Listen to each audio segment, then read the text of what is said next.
shu maktabning 11-sinf bitiruvchisiman. Men maktabni oltin medal bilan bitkazdim. Oltin medalni olish shunchaki maqsad emas, balki 11 yillik o'qish va tinimsiz mehnat natijasidir.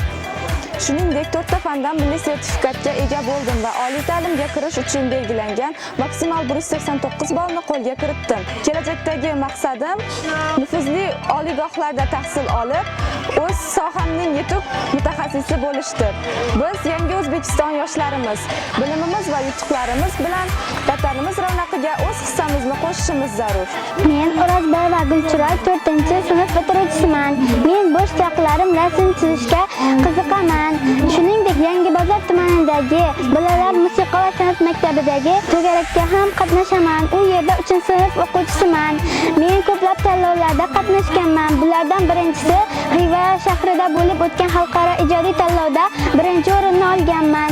Urganch shahrida bo'lib o'tgan xalqaro ijodiy tanlovda ham Grand Prix sohibasi bo'lganman.